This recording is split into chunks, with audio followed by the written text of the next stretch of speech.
we're on. Okay, lovely. So, you Yes. are, your name? Hannah Ishizaki. Yes. And you are from, I'm Pit- from Pittsburgh, Pittsburgh. Pennsylvania. And and you are a student of composition yes, at Juilliard. yes. And how did you become interested in composition? Well, it was sort of a bit of a chance. So my dad couldn't read music very well, so he got this free version of Finale to input notes on the Yes. computer. And I started kind of playing around with it.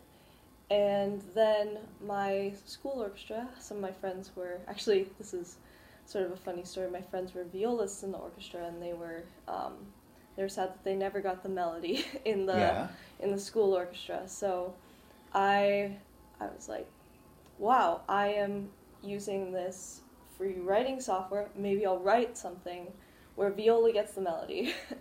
So I did, and it was really simple, but my orchestra director saw potential in it and told me to get lessons. And it's kind of gone from there. That's wonderful. Yeah. It came to you naturally. Yeah, by chance. Do you play an instrument in addition? I do. I play the violin. Uh-huh. Piano? No? Not No. so much. Yeah. Yeah. I know what the keys Yeah, are. yeah.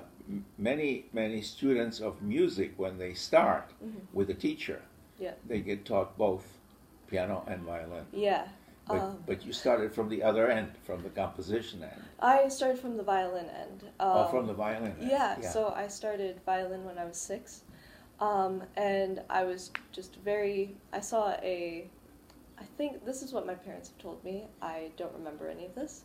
But I apparently saw a mariachi band at school.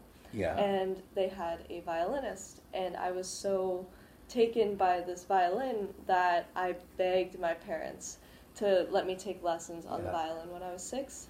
And so I think that's probably why I didn't also learn piano at the same time, because I was just so fixated on learning how to play the violin. Yes. But it's the right age. Yes. 6. Yeah. It worked out. It's amazing how early a compulsion for music will arrive in those who are talented for this particular subject. Thank you. Yeah. So at Juilliard, are you studying with anyone in particular? Yeah, I'm studying with Dr. Robert Beezer for composition. With Dr. Rupert Beeson. Yes. And I am taking violin lessons as sort of a secondary applied study with Areta Zula. So. Uh-huh. How about Professor Lasser? Didn't you say you were going to yes. spend some time with him in summer? So I'm going to, this summer he teaches a class at Juilliard, Advanced Counterpoint and Advanced Harmony. Yeah. And this summer he also runs this program in France called EMA. It's the European American Musical Alliance. Yes. And it's, for composers, it's kind of like a composition craft workshop. Yeah. So lots of counterpoint, harmony, orchestration, very details stuff. Yeah. And he's going to be the main teacher there. So he's going to be your teacher in Paris? Yes. For about a month? All of July. Yes. Oh, that's fantastic. Yeah, I'm really excited. It's going to be incredible. Will you have a little time off to sightsee? I'm not sure. Hopefully, there will be time in the day for that. It's a beautiful city. Yes. You've never been there before? I've never been. Yes. Well, that'll be an experience. Yes. My the mom first has time. been. Yes. And she tells me all about it. All the stuff I need to see. Well, the best time, of course, is a little earlier. July can get hot. Yeah, that's what I've heard. Yeah. Yeah. So, besides Juilliard, before you got into Juilliard, yes. Where did you study? So I took private lessons so my orchestra director told me to find lessons. So I searched around, and the only person that I knew that really actually composed at the time I was in this mandolin orchestra, and there aren't very many pieces for mandolin orchestra. Right. So the orchestra director of that, Charlie Rappaport, would compose pieces and also arrange pieces for that orchestra. So he was kind of the only composer that I knew at the time, and so I took lessons from him. And after a little bit, we, through his help, found Ryan McMasters, who taught at the City Music Center. And I went through a lot of teachers. Yeah, I can imagine. Yeah, because composing is, there are so many different pathways. And so City Music Center actually didn't let him teach me composition. Because I forget why, I think they didn't offer composition, but they offered theory. So I was technically taking theory lessons from him. But practically composition. But practically, like, applied theory. Yes. That's fun. Yeah, and then I was taking lessons with another guy, Troy Santafonto, through that program. Well, I met him through that program. And then finally I met my teacher throughout all of high school, who I had, Chris Massa, who was a composer around Pittsburgh. What was his name again? Chris Massa. Chris Massa. Yeah, he was a wonderful teacher. And through summer programs, I had like supplementary teachers and met like David Ludwig, who was really helpful for like learning how to really develop my process. And also he helped me a lot through the college admissions process too. Yeah. How was the admission process to Juilliard? Did you have to, or what do they say, perform for something that you had written? So it was sort of a two-step process. I had to submit a portfolio and the rest of the application materials, like grades and all that stuff, for pre-screenings. And I think actually Philip Lasser, I've heard, does the pre-screenings. So he filters through the applications, and then after that you are either rejected or invited for a live audition.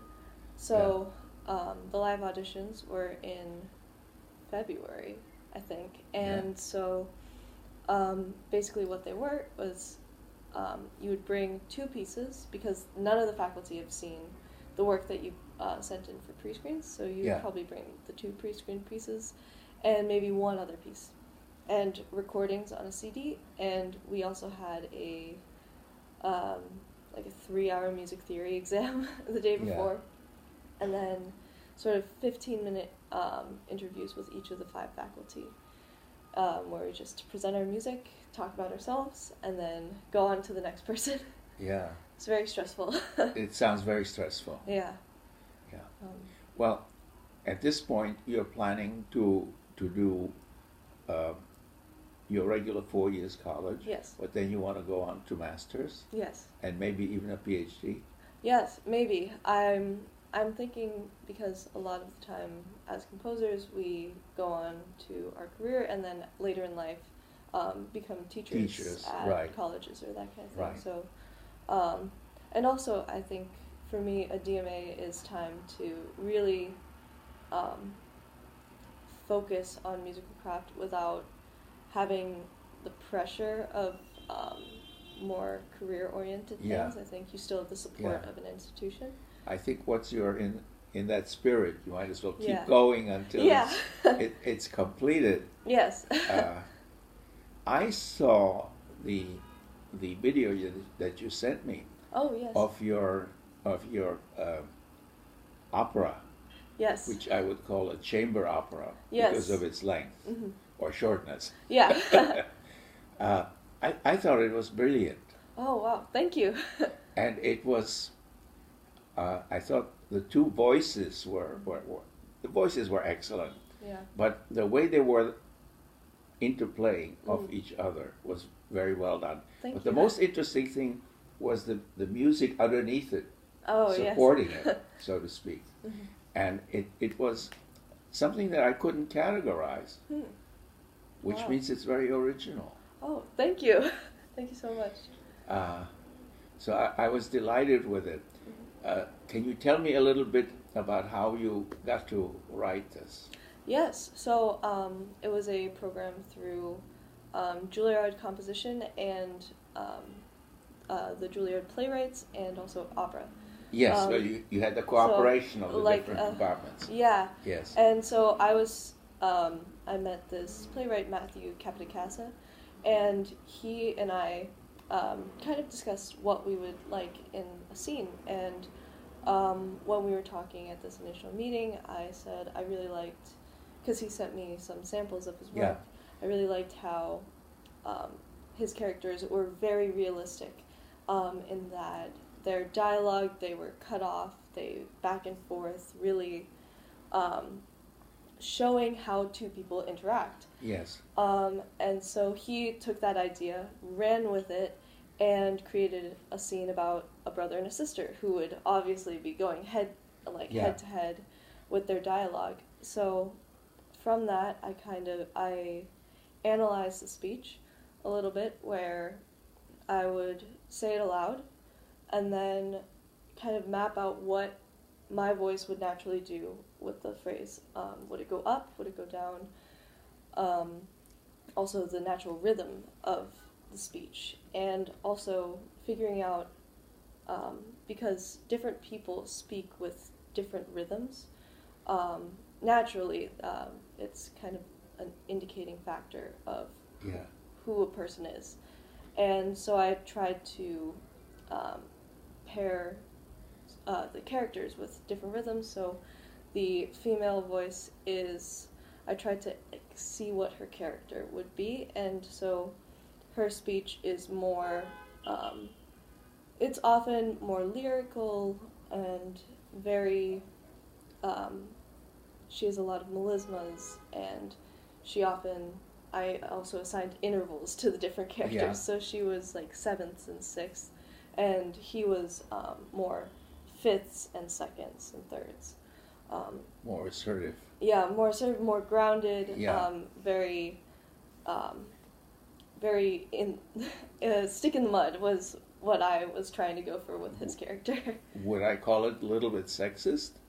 Well, the characters really, I think that his character was very, very blunt with his Yes. words and language, and I talked a little about with Matthew about this, and his view of Alice, the sister, was that she was kind of out in the wind, a dreamer, looking very ambitious but not really sure what she wants. And that's kind of how I interpreted with the melismas and sevenths, and then his character, very, because he just wants to be in his hometown, that's the point of contention there. So he wants to stay in his hometown, she wants to go off into California to live her life. So that's how I interpreted it. I hope it isn't sexist, but... No, I didn't mean that in very seriously. Oh, no. But just, well, men tend to be more like he, and women tend to be more like she. Yeah. But I think it's a fabulous way that you have put it all together. Thank you. And I want to thank you for letting me interview you and for explaining it to me and for sending me this this opera. And I hope you will send me more work when you have it. Definitely. Recorded.